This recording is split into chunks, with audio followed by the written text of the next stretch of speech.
घमंडी व्यापारी। मुंबई शहर में सुभाष नाम का एक बड़ा बिजनेसमैन रहा करता था। एक दिन उसे जमीन के सिलसिले में सीतापुर नाम के गांव में जाना पड़ा। वहां जाते ही उसके आगे एक बहुत बड़ी नदी थी। उस नदी को पार करते ही सीतापुर आता था। सीतापुर में जाने के लिए एक ही रास्ता था और उस रास्ते से सिर्फ एक ही आदमी चलकर जा सकता था। इसीलिए सुभाष ने अपनी गाड़ी को एक जगह खड़ा कर दिया और सीतापुर जाने के लिए कोई दूसरा रास्ता है क्या देखने लगा। तभी उसे नदी में एक नाव दिखाई देती है। उस नाव में एक नाव चलाने वाला था। सुभाष मन ही मन सोचता है, अगर मैं नदी से गया तो मुझे ज्यादा देर नहीं लगेगी और मैं 30 मिनट में नदी के उस पार पहुंच सकता हूँ। ऐसा सोच उसने नाव वाले को आवाज लगाई, अरे भैया जरा इधर आओ, मुझे सीतापुर गांव में जाना है, क्या तुम मुझे तुम्हारी नाव में छोड़ दोगे? हाँ मालिक, मैं छोड़ दूंगा आपको। ऐसा कहकर नाव वाले ने उसके पास नाव खड़ी कर दी। सुभाष उस नाव में बैठ गया और नाव को नाव वाला चलाने लगा। तभी सुभाष नाव वाले से कहता है, क्या तुम्हें पता है तुम्हारे नाव में कौन बैठा है? नहीं साहब, मुझे कुछ भी नहीं पता कि आप कौन हैं। अरे तुमने मुझे नहीं पहचाना? मैं इस शहर का सबसे बड़ा बिजनेसमैन हूँ। तुमने मेरी फोटो पेपर में नहीं देखी क्या कभी? अरे साहब, मुझे पढ़ना लिखना नहीं आता। अरे कैसे आदमी हो तुम, तुम्हें पढ़ना लिखना नहीं आता? तुम्हारा क्या फायदा इस दुनिया में आकर? नाव वाला ये बात सुनकर बहुत उदास हो गया और मन ही मन सोचने लगा, क्या मेरा सच में इस दुनिया में आकर कोई फायदा नहीं है? मैं ऐसी जिंदगी जी रहा हूँ। इसी सोच में वो नाव वाला नाव चला रहा था। नाव अब नदी के बीचों बीच आ गई थी। उसके मन में विचार चल ही रहे थे। तभी सुभाष ने उससे बात करना शुरू किया। क्या तुम्हें पता है, ये गांव में आज मेरी मीटिंग है, वो फाइनल हो गई तो मैं यहाँ बिस्लरी की कंपनी खोलूंगा। वो क्या होता है साहब? तुम्हें बिस्लरी पता नहीं है क्या? पानी की बोतल? नहीं साहब, मैंने कभी देखा भी नहीं। क्या तुम सच कह रहे हो? तुम कभी शहर ही नहीं गए? उधर की बड़ी बड़ी इमारतें, रेलवे स्टेशन, स्टॉल पर पानी बोतलों में मिलता है, क्या तुमने कभी नहीं देखा? नहीं साहब, मैं कभी इस गांव के बाहर ही नहीं गया। ये सब आप जो भी बता रहे हैं वो मैंने कभी देखा ही नहीं। क्या बात कर रहे हो, तुम कभी गांव के बाहर ही नहीं गए? नहीं साहब, फिर तुम्हें बिस्लरी कैसे पता होगी? मैं यहाँ कंपनी शुरू करने वाला हूँ। उसमें पानी की बोतलें बनाऊंगा और उसे शहर में बेचूंगा। शहर में सब लोग वही पीते हैं। सच में तुम्हारा क्या फायदा इस दुनिया में आकर? नाव वाला सोच में डूब गया। वो मन में फिर से विचार करने लगा, सच में मेरा इस दुनिया में आकर कोई फायदा नहीं है क्या? ऐसा वो मन में सोच ही रहा था और नाव चला रहा था। तभी उसका ध्यान ना होने के कारण नाव टकराने की वजह से नाव में एक बड़ा छेद हो गया। अब नाव में पानी भर रहा था। नाव वाला उस बिजनेसमैन से, साहब मुझे लगता है ये नाव अब डूब जाएगी, आपको तैरना तो आता है ना? अरे नहीं भाई, मुझे तैरना तो नहीं आता। क्या साहब, आपको तैरना नहीं आता? आपका तो इस जिंदगी में आने का क्या फायदा फिर? मुझे तो तैरना आता है। साहब आपका क्या होगा अब? ऐसा बोलते ही सुभाष बहुत डर गया और वो कहीं डूब ना जाए इस डर से वो कांपने लगा और नाव वाले से मिन्नतें करने लगा। अरे भाई, तुम चाहो तो मैं तुम्हें बहुत सारे पैसे दूंगा, मगर मुझे बचा लो, मुझे इस नदी में डूबकर नहीं मरना। अरे साहब, मुझे आपका पैसा नहीं चाहिए, मुझे तो तैरना आता है और मैं दूसरों को भी किनारे तक ले जा सकता हूँ। ये बात सुनकर सुभाष के मन में एक आशा जाग उठी। तभी वो नाव वाले से, तुम मुझे बचा लोगे ना भाई? मैं तुम्हें विनती करता हूँ, मुझे बचा लो। हाँ साहब, मैं आपको बचा लूंगा। मैं पानी में जाते ही आप मेरे कंधे को कस के पकड़ लीजिए, जिससे मैं आपको किनारे तक लेकर जाऊंगा। ऐसा कहकर नाव वाला पानी में छलांग लगा लेता है और उसके छलांग लगाते ही सुभाष भी उसके पीछे छलांग लगा देता है और अब सुभाष नाव वाले को कस के पकड़ लेता है। नाव वाला अब तैरते हुए किनारे तक आ जाता है और सुभाष को बचा लेता है। तभी सुभाष नाव वाले से, नाव वाले, तुम्हारा बहुत बहुत धन्यवाद।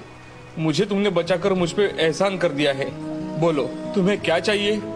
मुझे कुछ नहीं चाहिए साहब, मगर आज आप डूब जाते तो?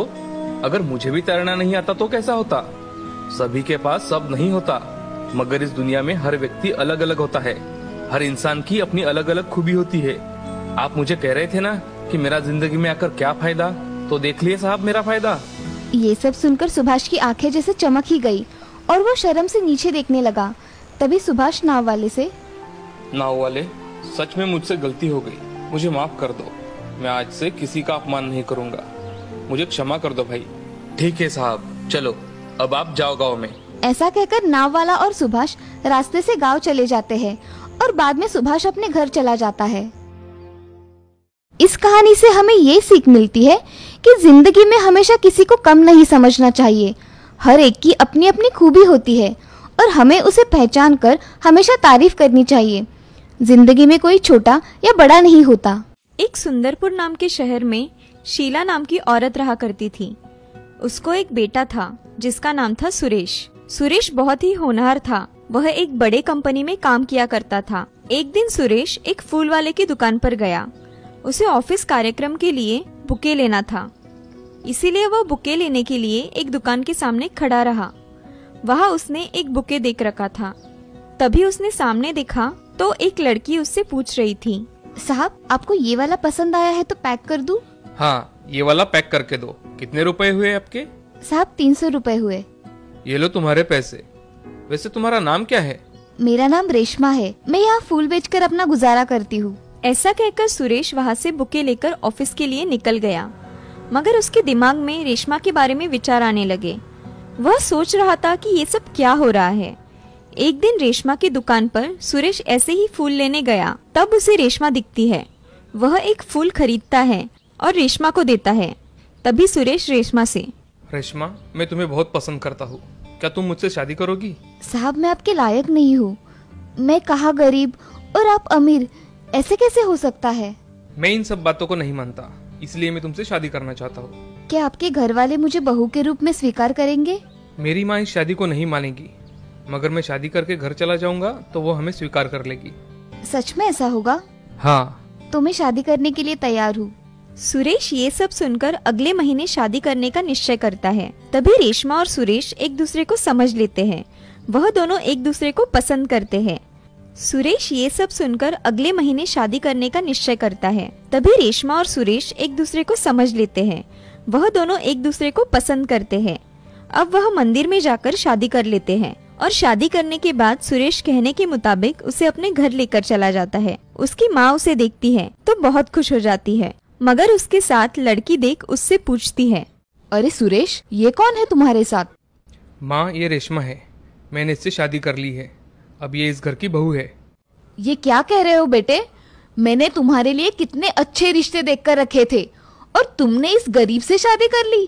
माँ, आप इसे कुछ मत कहिए। मैंने मेरी मर्जी से इससे शादी की है। आप इसको कुछ नहीं बोलोगी।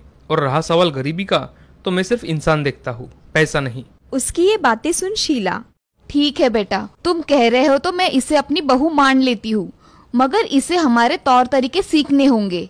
मैं सीखूंगी माँ जी। ऐसा कहकर सुरेश और रेशमा अपने कमरे में चले जाते हैं।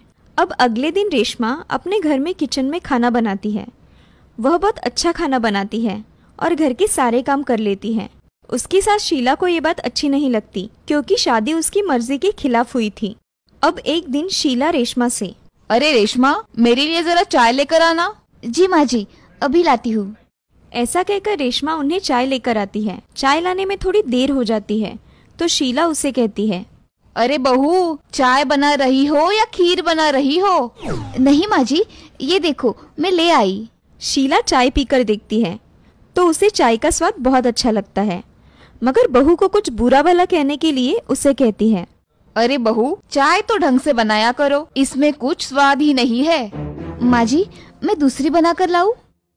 नहीं, रहने दो, यही रह गया था। डबल चाय बनाओ और मेरे बेटे के पैसे खर्च करो। रेशमा कुछ नहीं कहती।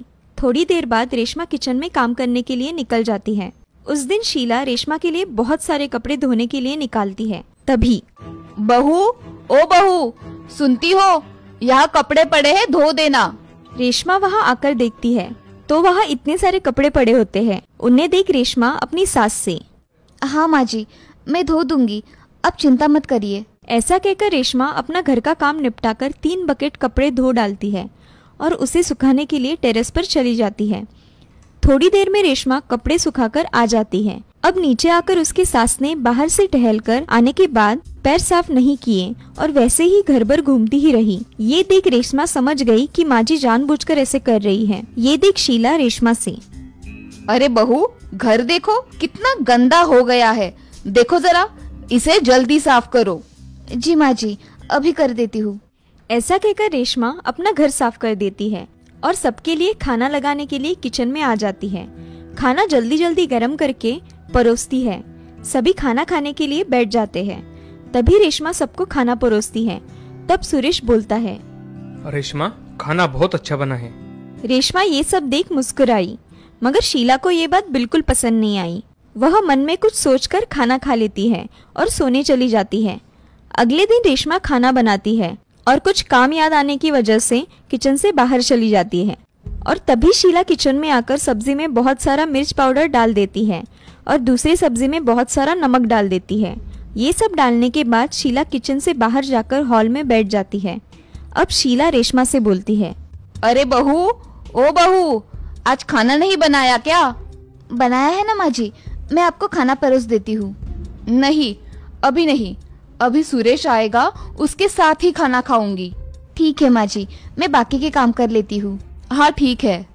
ऐसा कहकर शीला हॉल में पेपर पढ़ रही थी। तभी थोड़ी ही देर में सुरेश घर आ गया। उसे देख रेशमा, अजी आप आ गए? माँ जी कब से आपका खाने पर इंतजार कर रही है। अच्छा तुम खाना लगाओ, मैं फ्रेश होकर आता हूँ। ऐसा कहकर सुरेश फ्रेश होने चला जाता है।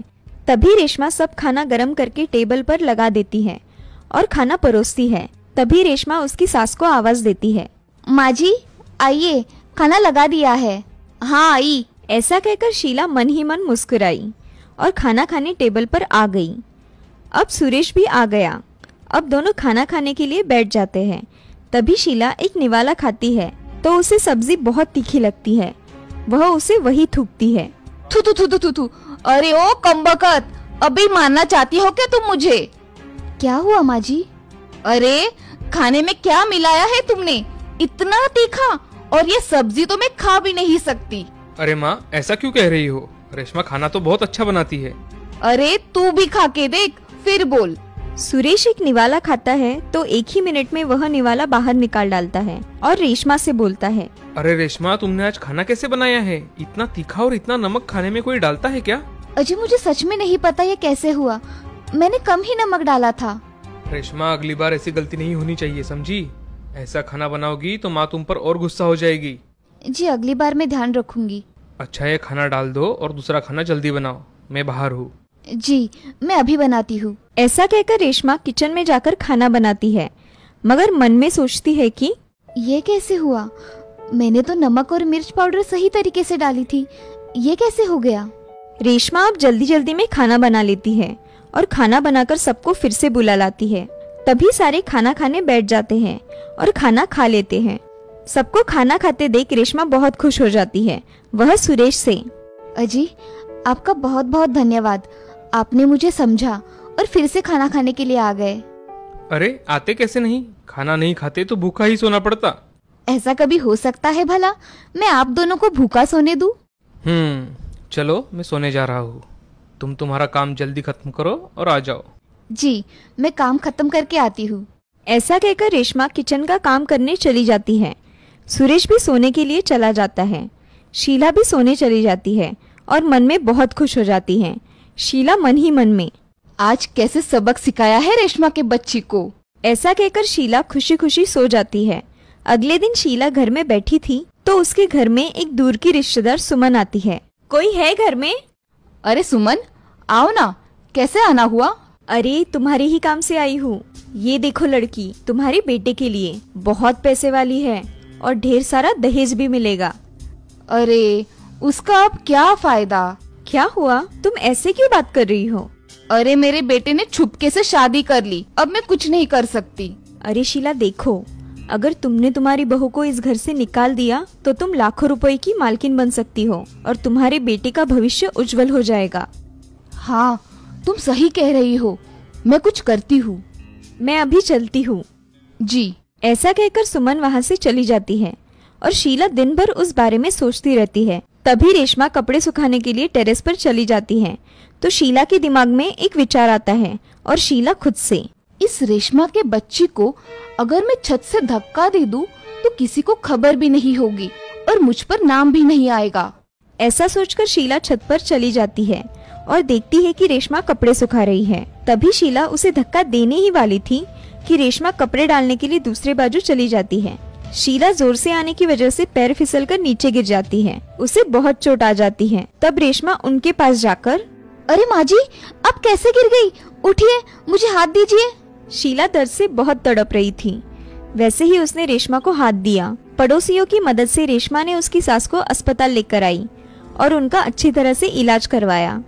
उनके हाथ पैर टूट गए थे, सभी जगह प्लास्टर बंधा हुआ था। तभी शीला मन में सोचती है, मेरी बहू कितनी अच्छी है, मेरे इतने सताने के बाद भी देखो मेरी कितनी सेवा कर रही है। मैं गलत थी, मैंने अपनी बहू को पहचानने में गलती कर दी। तभी शीला सुरेश से, सुरेश, मेरी बहू हीरा है, हीरा। आज वो नहीं होती तो मेरा क्या होता? माँ जी, आप ऐसा मत कहिए। माँ, तुम अब आराम करो, बातें बाद में होती रहेगी। नहीं रे सुरेश, मैं हमेशा तुम्हें गलत समझती रही, मगर मैं गलत थी। मेरी बहू बहुत अच्छी है, मेरी सब बातें मानती है और उसके बदले में उफ भी नहीं करती। ऐसा कहते कहते शीला की आंखों में आंसू आ जाते हैं और रेशमा वह आंसू पोंछती है। माँ जी, आप आराम करिए, रोइए मत, मैं यही हूँ, ठीक है? अब शीला कुछ दिनों बाद घर आ जाती है। तब रेशमा उसकी बहुत सेवा करती है। अब रेशमा और शीला खुशी खुशी रहने लगे थे। ये सब देख सुरेश भी बहुत खुश था। इस कहानी से हमें ये सीख मिलती है कि किसी के बारे में कभी भी बुरा नहीं सोचना चाहिए। जो दूसरों के बारे में बुरा सोचता है, भगवान उसके साथ वैसा ही करते हैं। कहते हैं ना, जैसी करनी वैसी भरनी।